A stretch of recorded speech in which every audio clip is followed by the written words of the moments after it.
In my career as a social media manager and mentor, there are 4 questions that every single social media manager will at some point in their career ask themselves, ask someone else. And today I'm gonna address the 4 most frequently asked questions I receive in my community from my mentees that I have in the Elite Social Society, as well as just here on my YouTube channel and Instagram. So after today's video, you will have all the answers you need to thrive as a social media manager. Hey, my name is Milou and I own a multi-6-figure, $500,000 social media marketing agency, and I now help social media managers do the same. Now, if you're an aspiring 6-figure social media manager, then make sure to grab my free guide that I'll link right here. Now, let's dive in. So the very first question I get from social media managers after they have created their prices, they've set their packages, and they will ask, well, what if a client wants 2 posts a week? You have created packages with, let's say, 3 posts, 6 posts, multi-channel, you name it. And a client comes to you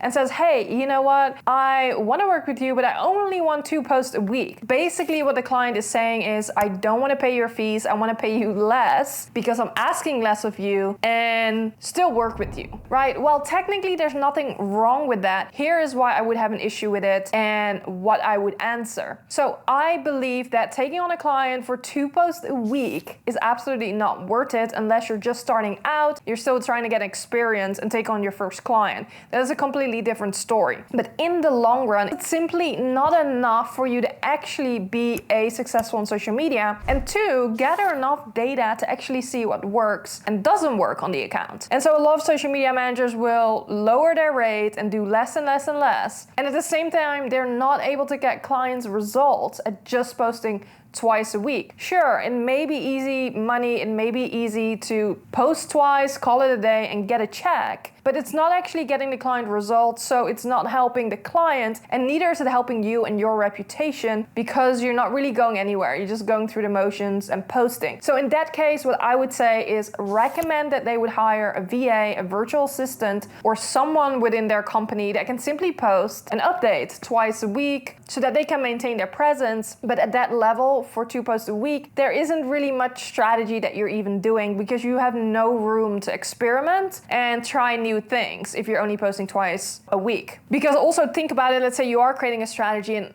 everyone wants to promote their business on social media at some point. If you're gonna promote your business once a week, then 50% of your content is promotional. And so there's no good balance there. So again, my answer to the question is recommend for them to hire an assistant unless you do have the capacity at this point to take them on. But if you're a more seasoned social media manager, I would recommend creating packages around what gets the client results rather than giving them what they want. And this is exactly what I teach inside of the Elite Social Society, where there's the Elite framework around pricing, branding, and strategy with monthly new content, access to me with bi-weekly coaching calls, and so much more. Check it out. Now, the second most frequently asked question I get from members in my community is, my client expects me to get them X, Y, and Z, typically fill in the blank, it's sales, through social media, and how do I report back to them on sales and setting that expectation? Here's the thing. We have the responsibility to set the expectation from the start. Now, again, if you're not very experienced yet, this typically doesn't happen, right? You forget that that actually happens. You're just looking to sign clients. But it's very important for us as social media managers to educate our clients on realistic expectations and how we're measuring that. So generally speaking, organic social media, really the top goal is brand awareness, getting in front of new people, making people aware that you exist, getting, reaching new audiences. That's what organic social media does. There are many more marketing channels that you can add into that can really drive sales.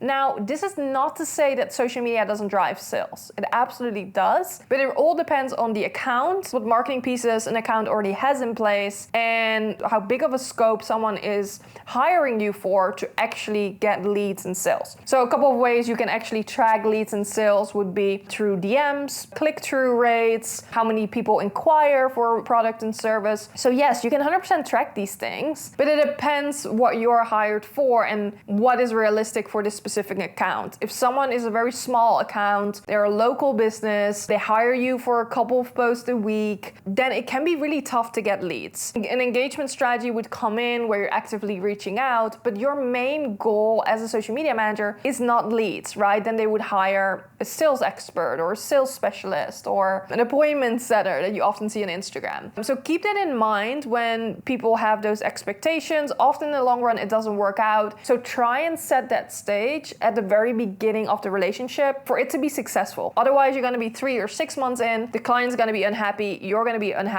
and you end up not working together. Now, if you want to know how to create an actual strategy or use the exact lead framework strategy template that we use, I'm actually currently selling it for $69 in the Elite template shop so that you can create a whole custom strategy that's already pretty much designed for you, and it's simply plug and play so that you can impress all of your new clients. Now, the third question I receive from members in the community is, how much should I charge for insert? This question really never ends, right? Everyone wants to know how much to charge, and it doesn't end with just setting your packages and having set prices. Typically, once you have that, they want to add on new services, and they constantly will come to me and ask, how much should I charge for this? It isn't an easy question, and there isn't an easy answer. Setting prices in itself is a whole art or science. Inside of Elite, I have an entire module on pricing, how to price yourself. It all depends on a couple of things. Experience, how much experience you have, your hourly rate that you can determine based on the average salary of a social media manager in your area. So it can vary from big cities to smaller cities. That's how you can determine. And of course, you need to make sure you cover expenses because you are self-employed, right? That's what I'm assuming. And then you can see for yourself what is worth it for me to charge for this service.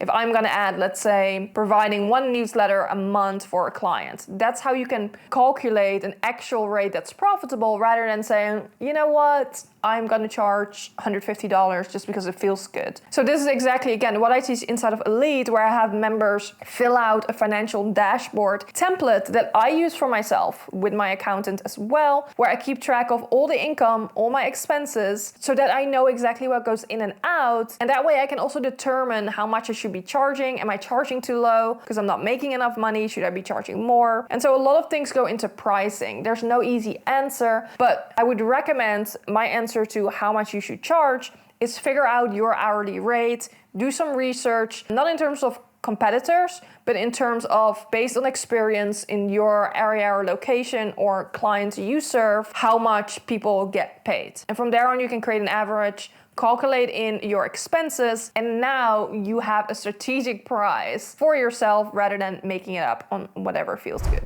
Now, the fourth and final most frequently asked question I receive from members is, how do I get my client to provide me content? Now, this is like the biggest obstacle that every social media manager has, right? Even me at like this level with my team and agency still have this issue from time to time where a client does not provide me what I need. Now, I'm an agency that's completely remote. Any of the packages we have, we do not capture content on site. Most of our clients aren't even local, and so they will have to capture content. But this comes down to you having systems and processes in place to make it really easy for the client to send you exactly what you need. And we have an entire module on systems and processes inside of Elite. But what I also teach inside of Elite is having a monthly content or trends report. This is a report which looks like an Excel sheet where you as a strategist or manager do your research and provide references for the client on content you want them to film. You want to get very specific. You can share references to other reels, give them instructions. I typically do a Loom screen recording to go over it to make sure they completely get what they need to shoot. But again, making it so easy for them. Then you get the question of, my client doesn't want to be on camera. This is a different issue, but there's still so much content they can provide even if they don't want to be on camera. Just think about B-roll. B-roll of the office, B-roll of wherever they live, anything they do in the day-to-day. Typically what I always say is, clean your camera roll, send it to me, and I will pick and choose what I can actually use. But there's a lot of things you can use outside of the client, doing talking videos or doing trends, but typically it does perform better. So you do want to encourage a client to actually provide that and let them know, hey, this is really going to help